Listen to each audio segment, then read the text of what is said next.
I was on another job somewhere and I was talking to Dawn and she says, you won't believe who was in the kitchen yesterday. I'm like, who? And she says, Christina Hendricks. I'm like, what was Christina Hendricks doing in the kitchen? And I says, oh, we'll tell her about the show and ask her out for dinner. And so we went out for dinner with her next week and I managed to convince her to do it. There's a theme here: Moone Boy, Close Encounters, spaceships, aliens. What's going on, O'Dowd? I don't know, a lot going on in my head, Chris. I just need to get out of it. Are you a fan?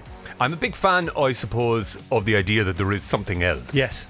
That it feels unlikely that it's just me and you and this is the best they could do in this vast expanse of the universe. Yes. What would you say about Chris O'Dowd's Small Town Big Story? All episodes out now on Sky and Now TV. I think we're all in it together, right? But it may well be that we're not in it together. It may well be that there's somebody somewhere else who's going to tell us a new idea that's going to change us forever. Right. And over the course of this series, we'll find out if any of that is true.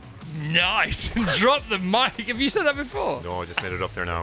While I'm on Virgin Radio. It's over to you. From stage to sitcom to silver screen, our next guest gets it spot on every single time. He's now created, co-written and appears in the brilliant Small Town Big Country, with all episodes out now on Sky and Now TV. So please welcome a man who always stands out from the crowd. It's Chris O'Dowd. Yeah, baby! Let's hear it, Chris O'Dowd! How do you feel about following Sue Pollard, first of all? Well, you know, I was listening in the car on the way in and she was fully charged. She's not joking about that. I'm like 17% charged. No, you're pretty much... I hope everybody's okay for the step you're down. You're pretty much charged. I enjoyed your appearance on Dish recently. Oh, yes. It was great. I didn't realise you were a whiskey man. Love a bit of whiskey. You like, clearly. Whiskey with a bag of Chris. You're a connoisseur of Chris, clearly. There's one particular one you like. Is there? Yeah. Because you talked about Tato's, but then there was one up from Tato's. Oh, do you know what? Well, I'm not going to, demean Tato's like that because they have a whole strike force for people who say stuff like that. But Brannigan's mustard and ham is one of the most delicious crisps I've had. With the whiskey or without whiskey? I think it's a bit too strong, really, to have it with the whiskey because it'll take over the delicate flavours. See, I ain't drinking anymore, but when you start talking about whiskey with Angela, do you think crisps? What's that? Do you think crisps? No, but I just thought whiskey and crisps. That could get me back to the table. Hopefully not. Wow, no, that was pretty impressive, man. Yeah, I do love a crisp. Right, okay. So your show, Small Town Big Story. Frame it for us. We watched it yesterday. You frame it for us first, then we'll chat about it. Well, it's a small town in the west of Ireland where a big TV show, a la kind of Game of Thrones, but about Celts, comes to film. And it's a sleepy enough town. It's been through the recession and the smoking ban and COVID and whatnot, and the abundance of nettles keeping all the tourists away. And now we're looking for some kind of investment in this town, so this big show comes through. And the producer of this show was born in this town and left when her parents got divorced when she was around 12 or 13. Played by Christina Hendricks. Played by Christina Hendricks quite wonderfully and beautifully. And so she comes back and she's got an axe to grind. The stalwart of the community is this local guy called Seamus Proctor, played by Paddy Considine. And she's going to ruin his life one way or another because of stuff that happened on the night of the millennium. Yeah, because it starts with a sort of a retro scene, doesn't it? Yes. Those two as teenagers. There's a kind of a flashback from when they were in the, in the woods on the night of the millennium, which I would have been in the same woods on the night of the millennium, which is where I think it probably came from. Of course it might have done. Because I have no imagination, really. Did this happen to me? Well, let's put it on the screen. And so they kind of meet again after 25 years, and she's confronts him with this, are you going to tell everybody about what happened? And then she basically chases the truth out of him. Yeah, I mean, some of the scenes are great. I love the production scene over in the States and all. That's funny because stuff. You've experienced all this, haven't you? I do feel like it's a lot of worlds that I'm kind of familiar with and find at times equally ridiculous. So movie execs and things like that. Yes, there's like a blind TV exec and all this kind of... Yeah, and that's hilarious. And then there's the CEO who's working... He says he's working from home. Well, he's done that thing where he's like, I'm going to work from home because somebody in the family is immunocompromised. Yeah. And so he just moves to Fiji. Yeah, of course he does. And his green screen lets him down now and again, doesn't it? Yes, that's it. But nobody really cares. No, nobody really cares. But what's funny about that is that obviously employees are often charged with working from home when they shouldn't. But he's the CEO pulling a fast one on himself almost. Well, I think that's correct for the entertainment industry. That's where the greatest liars are. I love those boardroom tables and those Hollywood exec meetings meetings. Because they're so crazy, aren't they? Yes, but they it's do big get ideas, things. They people. do get things done. Do they though? It's hard to know, really. We've got Tim Heidecker in the show from Tim and Eric for kind of very, what would you call it, absurdist comedy from America. He plays the nemesis, I suppose, of Christina Hendricks. Yeah, and yeah. watching those guys butt heads is really Yeah, fun. honestly, it's so sharp. It's so cool. It's so beautifully made as well. Oh, thank it's really you. high end because obviously in the world of Netflix and Paramount Plus and Sky now as well, and you're with Sky. Some people try to get under the radar with things that aren't quite good enough, but they think, well, it's all super telly anyway, and they'll just think we are. But yours really is. Oh, well, I appreciate that. No, Chris. seriously, it's. Did you direct it as well? That's right here. Directed the first couple of hours of it, yeah. Yeah, how was that? It was, it was a lot to take on. I don't know if I didn't necessarily mean for it to work out that way. But it's sharp, man. It's But sharp. I do love the way it looks, and I was working with people I'd worked with before, and Rory O'Brien, who's the director of photography, knows what he's doing. Yeah, let's not, we won't get too nerdy on it, but I'm fascinated by it. Yes. I am fascinated by all that. So the premise, the overarching premise is, it is Game of Thrones. You talk about Name of Thrones in it as well, and then I am Celt. Yes. I've got to be careful with that one on the radio, live on the radio this time in the morning, especially on Friday, especially when I'm feeling like we're doing a good show and far too pleased with myself for my own good, as usual. Comme d'habitude, Rodney. But of course, this has happened in Ireland. Have you experienced this yourself? Have you had mates working on these shows that take over communities for good or ill? Well, I think the big show coming to town, part of it, the novelty of that is definitely wearing off in smaller towns, where it's kind of like we turn up, we've got 40 trucks with us, and you need to get out of your driveway, and eventually people are like, oh, this is great for the first 2 or 3 weeks, and it's like, move on, come on. Yeah, and we'll pay you. Yeah, we know we're getting paid, but to be honest, we're all right here. And that's Thanks very fine. We're much. kind of in and out a little bit of these places, so it's not so bad. But Yes. it does definitely change the way people kind of behave when you're there for a couple of years. But what's fun, I suppose, with this as well is that it goes into this kind of cosmic world, I suppose, as the series goes on, which speaks to my kind of knowledge of my hometown growing up, which had this huge UFO community, like this, a lot of UFO sightings. And when Christina came to Ireland first, I think on like their first week, herself and her fiance were looking out their balcony and absolutely are convinced they saw something. Yeah, so all this is going on in tandem with the village struggling, in tandem with the village/town having a town off against a rival town who may also bag this movie. Yes, it's I suppose the first episode sets up our town and its big competitor, and its competitor is my own hometown of Boyle. And it doesn't fare too well, so I have to essentially shoot the place like it's a tourist commercial, so I don't get killed when I go home. And the irony of all this is, of course, you had to do what your show's doing. In what way? You had to go and recce a town. You had to do it. Well, yeah, all the time. There's a lot of what would you call like meta going on, where it's like this guy coming back from America doing a show in his hometown, and he kind of ruins it for everybody. I just reread this play called The Visit by Frederick Dürrenmatt before I started writing this, and essentially the premise of this play, it's a mid-century, mid-European play about a town that's really down on its wares. It's kind of post-industrial town, and they're wondering what they're going to do with themselves. And the richest woman in the world comes back, and she lived in this town growing up, and she says, I'm going to make everybody's life better, and all you have to do is kill the greengrocer. And everybody's like, whoa, we've known this man all of our life. What are you talking about? Get out of town. We've no interest in you or your money. And then one by one, they all change their minds. And the end of the play, this greengrocer is pulled off to be murdered. It's a comedy, but it's a great premise, I thought, or a great jumping off point for Christina's character. So how long did you take over the village for? What was it like? What did the locals say? Because I live in a village called Hambledon. Hambledon is often used to make movies and films. Disney just made a massive movie there. Most Midsummer Murders happen in this little village. They re-gravel the roads all the time because they have to. They re-turf the farmers' fields because they have to, no matter what corrugated roadways they like. You must know about all this kind of stuff. Well, we do a little bit of that, but because we're kind of on location, we only spend maybe 1 or 2 weeks in each particular place. Right. So we don't get under people's skin too much and don't have to do up the town. But we do have to do up the exteriors of pubs. It's odd when you go into a place and you're like, well, we need the pub, and we have this very central character of this town called Ballinaclash, which kind of doubles as our fake trombone place. And so we have to change the frontage outside of everywhere and change all of the walls and paint all of the things. So it's odd, but we've kind of cleaned it up a bit, and they're like, we might just leave it See, with the movies, though, you guys in the movie business. So Hambledon's got, you should come, you'd love it, right? It's just in between Henley and where I live, in Marlow. And there was there's this movie coming out. There's a couple of big movies that have been made there. Chitty Chitty Bang Bang was made there. Yeah. Chitty Chitty Bang Bang drives through at the opening titles.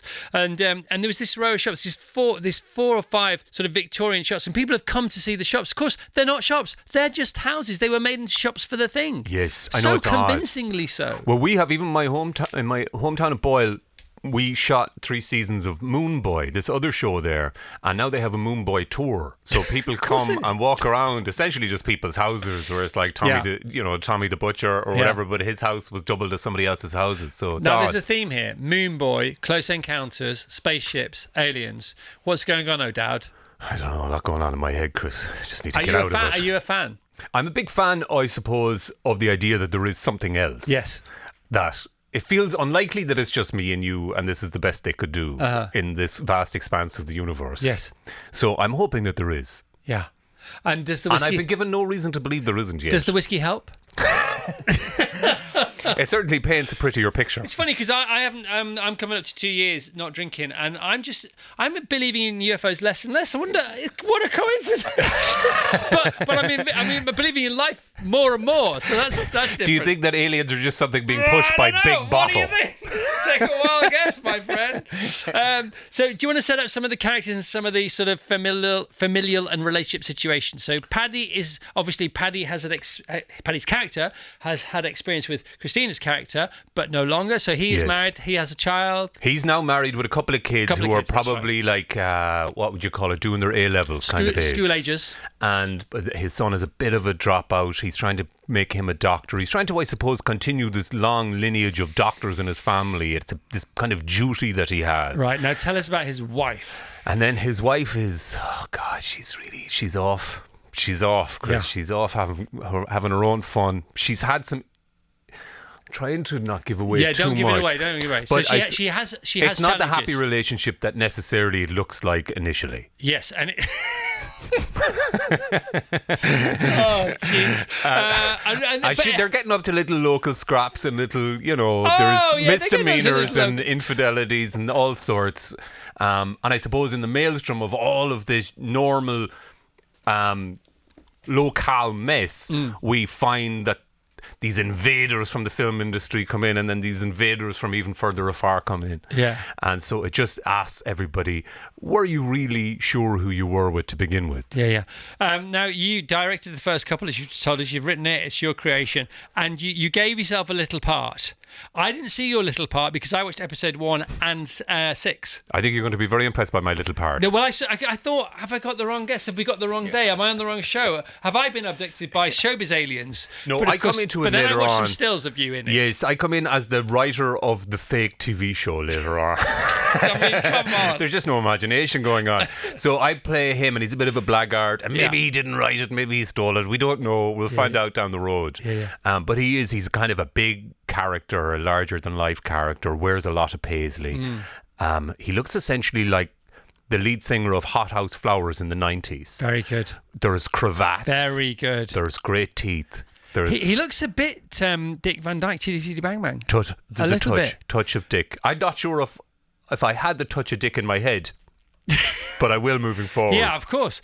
You used to live in California. Did you ever come across Dick Van Dyke? Because I don't think I did, honestly. He's called the King of Malibu. They refer to him as the King of Malibu. No, but I'd believe it. He was 100, wasn't he? He's still alive, isn't he? Yeah, no, he was 100 a couple of weeks ago. Oh, I see, yes. Yeah, he's doing well. He looks healthy, Sorry, all right. he was 100 and he is 100. Yeah, good for him. He kept it going. You love your food. You get to eat a bit. Sorry, no, you get to eat a lot, but you only get to cook a bit because your wife, Dawn, is like this amazing very chef. good cook. Loves cooking for people. You have to talk about that gift, the best gift that you ever bought her. Oh, my word. What is that one? It was to do with when you have people around, she's in the kitchen, she's busy, you can go and say hello to her, but you must stay on the other side of the... silver rope. Or it's got this silk rope, like a red rope that you would find outside a nightclub. Yes. Because she doesn't want anybody going near the food. So you did buy her this? I got it for her, yeah, and installed it, and we used it quite effectively. That's hilarious. We have a big thing, particularly when we were living in California, we'd have a whole load of people over every Sunday. And so it does become a bit of everybody marching around the kitchen and all that kind of jazz. And she didn't like it. So you know, does she like it? She likes. She the loves rope. the company. She just doesn't want anybody touching the Just food stay she's on the other cooking. side of the road. Yes. And Angela Hartnett agreed with her. Yes, When they're you quite were- protective, I Yeah, think. very much so. So the cordon bleu, you know cordon bleu cooking. Uh-huh. So that's what that's where the cordon bleu, the blue rope, comes from. You stay on the other side, but you've got a cordon rouge. We are cordon rouge. Cordon rouge. Yes, I love the cordon rouge. Yeah, we it's use it even all better, over isn't it? Yeah, I've started cordoning off different areas of the house when I want them to myself. You also let slip on Dish. You've got to listen to Dish anyway. It's Dish is back. It's one of my favourite things in the world. One of my favourite podcasts in the world. It's my favourite light entertainment podcast, bar none. By the way, by miles. Oh, good. I love that show. Do you enjoy being on it? Yeah, it's great. fun, They're wasn't lovely, it? aren't they? Great vibe, wasn't it? Yeah, You she get in can there. cook, can she? I think she might be able Yeah, to. she can throw out a few Yeah, things. no, she's doing all right. Yeah, I'm impressed she's with that. Opened her like 18th Michelin restaurant. I think she's going to be. I think she's found her lane. I think we can take her off our worry list. She's going to be all right. Yeah, but you also let slip in there that when you were in Los Angeles, you and Dawn sometimes would be away together, and you would just give the keys to other people who were transient. Yes. In the game, in the showbiz game, looking for a place to sleep, and you didn't know who was there sometimes. Yeah, well, we'd kind of leave them with our neighbour who also knew we had a load of mutual friends. So we would come back and there'd be various different people. It's kind of lovely because years on now, I do have a lot of people coming up to me from our industry going, you know that yours is the first place I stayed in California. Yeah. And like other people going like, my kids had the first step there. I'm like, I didn't even know And you were there, You man. may not have known. No. So, how many sets of keys did you have? Do you know? We had a good few. We did have a good few.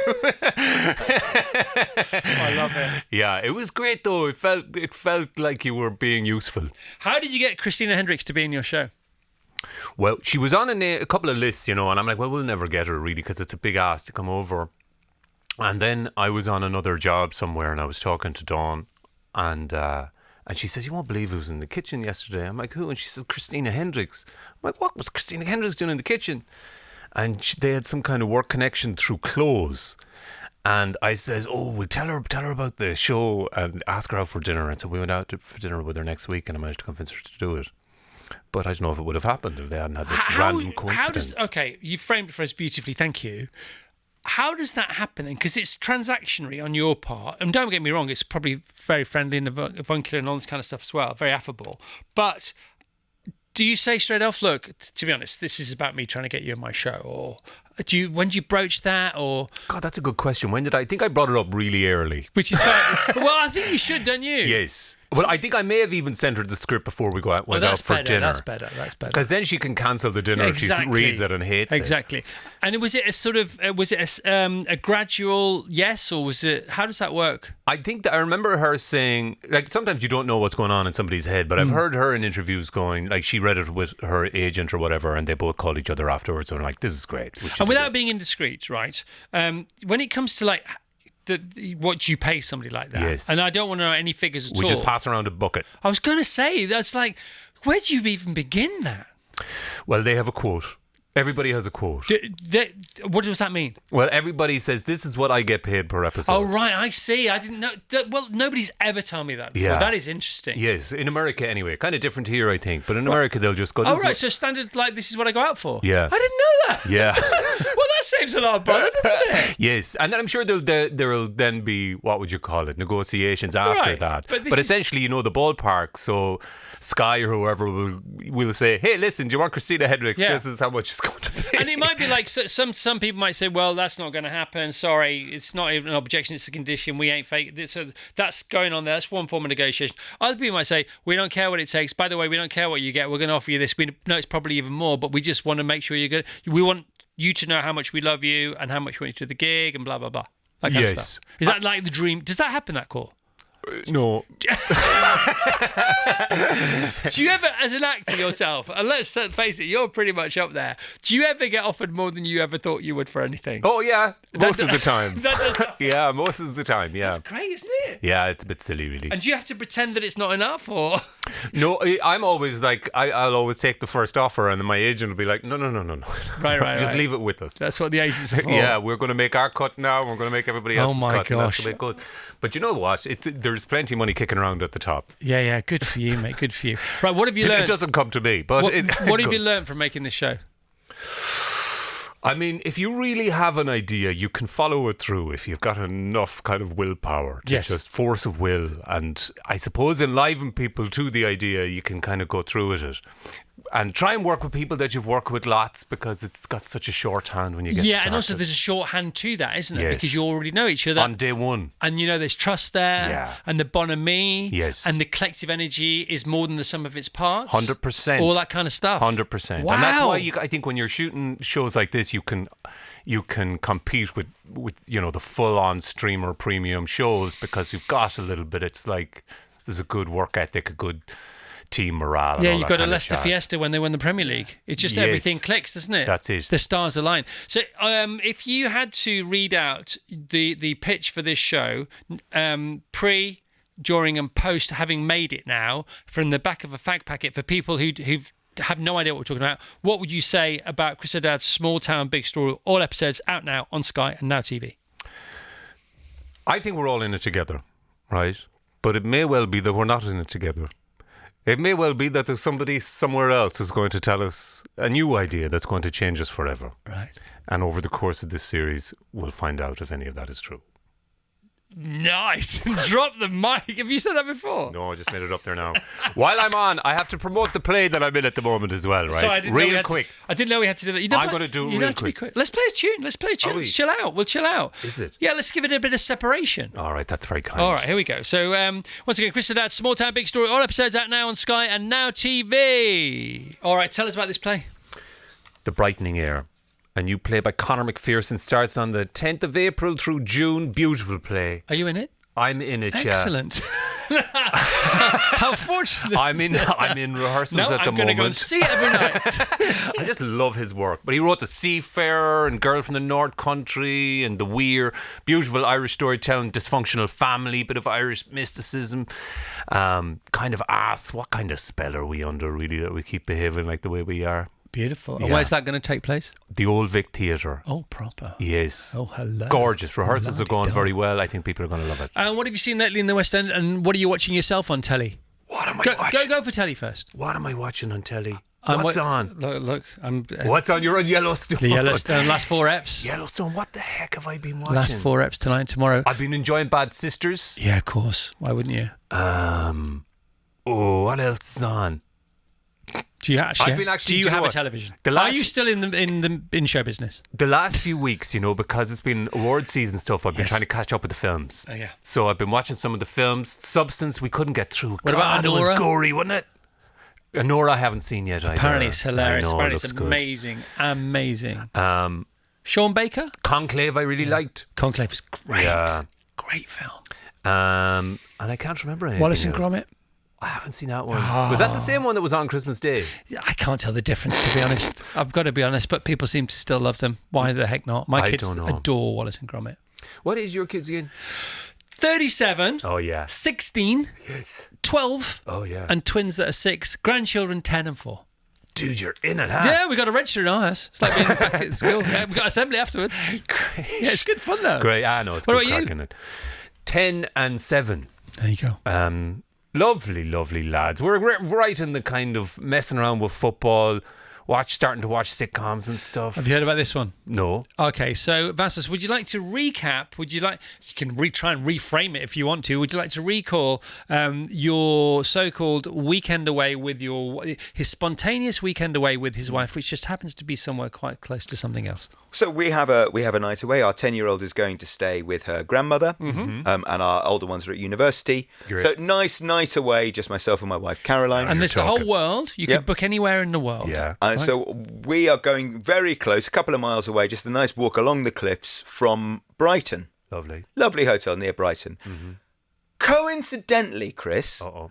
Fulham, who I support and have a season ticket holder with my son, Fulham are playing at Brighton on Saturday afternoon. So he's taking his wife So to the Caroline football. is coming to the football. She's absolutely delighted. thrilled. Yeah. Absolutely. What a guy! Yeah, she's so lucky. She loves the seagulls. Shall we just finish off with the greatest joke in the world?